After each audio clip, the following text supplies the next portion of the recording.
IPCA, Índice de Preços ao Consumidor Amplo, é um índice oficial de preços aqui no Brasil. Mas será que ele realmente mede a sua inflação? Será que ele realmente mede a inflação dos brasileiros?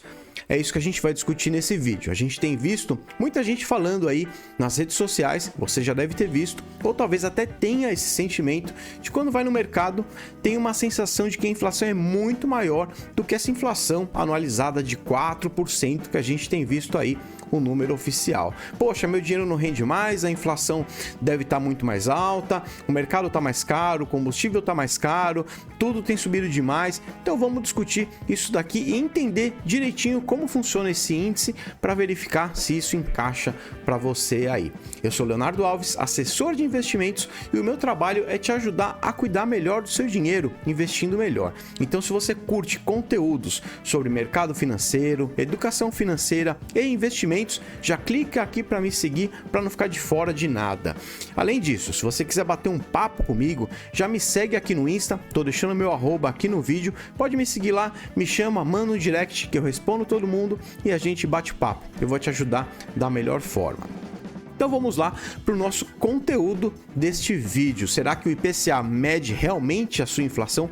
Para a gente entender isso, é importante a gente entender como funciona o método do IPCA, como é produzido esse número, esse índice, como ele é medido, para a gente entender até quanto que ele encaixa aqui na nossa realidade, na realidade de cada um.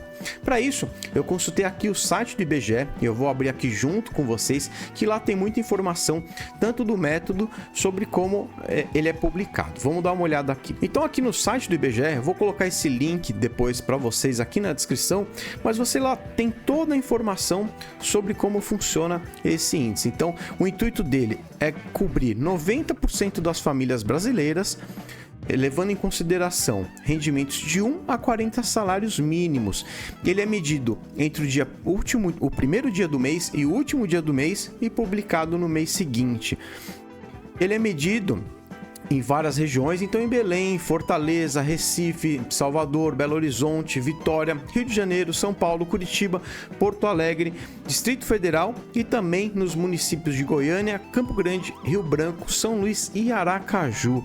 Então aqui, segundo essa pesquisa, eles entendem que isso daqui vai abranger 90% da família, levando em consideração essas praças e também aí o consumo das pessoas entre 1 e 40 salários mínimos. Ok, já entendi quem são as pessoas que serve esse IPCA, mas vamos entender agora quais são os produtos, qual é essa cesta que compõe, onde é medido isso daqui. Lá no site do IBGE a gente tem essa informação também. Então, fuçando um pouquinho mais aqui, a gente vai chegar aqui, clicando em principais resultados, a gente consegue verificar. E o IPCA, ele é composto aqui por 9 núcleos: alimentação e bebidas, habitação, artigos de residência, vestuário, transporte, saúde e cuidados pessoais, despesas pessoais, educação e comunicação. Então, ele na verdade é uma média de como está o preço dentro desses 9 núcleos, sendo que eles não têm o mesmo peso. Fuçando um pouquinho mais, eu descobri aqui uma tabela em que ele mostra o peso de cada um dos componentes. Então a gente consegue verificar aqui que alimentos e bebidas é o principal custo aqui dentro dessa pesquisa. 21,5% do IPCA é composto por alimentação e bebidas. E aí, se a gente pega aqui, por exemplo, eu tô aqui em São Paulo. Aqui em São Paulo, o arroz carioca ele é muito consumido. Então, o feijão carioca, desculpe, ele é 0,12, quase 0,13% desse índice, levando em consideração o Brasil todo. Isso quer dizer que quando a gente vê, poxa, mas como é que a inflação pode estar 4% anualizada, o índice IPCA, se o feijão está 100% mais caro? Na verdade, o feijão ele corresponde a 0,13% de todo o índice. Então, ele é um componente muito pequeno desse índice para causar um aumento substancial nisso daqui. A gente teria que ter um aumento em vários componentes para que tivesse um efeito aqui no aumento do índice em geral. E aqui a gente vê vários componentes aí que são consumidos pelas famílias. A gente vê que nem todos os itens são pegos em todas as praças, tem itens que são consumidos em uma praça, em outras não, e assim por diante. Então vamos lá, rolar aqui, você vê que a lista aqui é bem grande, de carnes, pescados, assim por diante.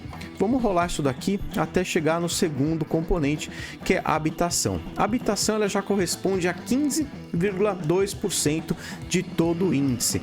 Aí a gente vê aqui os componentes dele. Encargos de manutenção da habitação, quase 10%, aluguel e taxa, 7,73%, condomínio, 2,23% e assim por diante.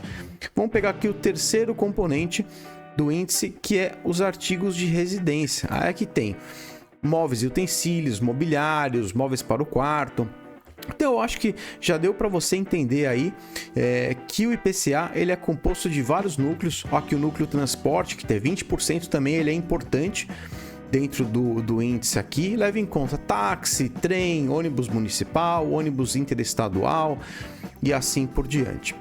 Já deu para entender como é que é composto por uma cesta de produtos que pessoas entre 1 e 40 salários mínimos normalmente consomem. Quem define esses itens aqui? Esses itens eles são definidos por uma outra pesquisa, é uma pesquisa que chama POF, Pesquisa de Orçamento das Famílias. É uma pesquisa que vai verificar o que essas pessoas consomem e eventualmente ela vai mudando. Então antigamente tinha disco, tinha cassete, quem é mais velho vai lembrar aqui, isso aqui já saiu da pesquisa, foi substituído por streaming, por exemplo, que é o que as pessoas atualmente consomem. E aí a gente volta àquela nossa pergunta inicial, aquela nossa reflexão. Será que o IPCA reflete realmente a minha inflação? E a resposta, como sempre, é: depende.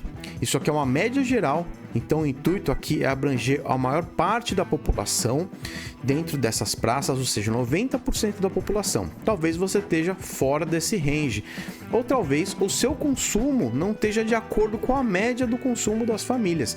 Então a gente viu lá que transporte é uma parte importante desse índice. Dentro do transporte tem lá trem, táxi, ônibus intermunicipal. Talvez você não consuma táxi. Talvez você consuma outro meio de transporte. Talvez os itens que você leva em consideração na sua alimentação são itens que não façam parte dessa cesta aqui de consumo geral. Então, realmente, o índice, ele nunca vai ser perfeito, nunca vai trazer exatamente a inflação para todo mundo. É uma média geral. Então, provavelmente, isso deve acontecer. A sua inflação específica, ela deve ser um pouquinho maior ou um pouquinho menor do que isso. Ela nunca vai seguir exatamente o que segue o IPCA. E é claro, para a gente controlar aqui a inflação brasileira, controlar a economia, controlar os investimentos, a gente precisa de uma média geral. Não dá para ser tão assertivo assim. E aí, o que você acha? Concorda comigo que você tem essa sensação de que seu dinheiro não compra nada no mercado porque o que você consome não está nessa cesta? Ou você está fora desse 1 a 40 salários aí? Ou você não está abrangido nesse 90% da população? Deixa aqui nos comentários para a gente discutir mais sobre esse assunto. Não esquece de me seguir para não ficar de fora de nada aí. Obrigado!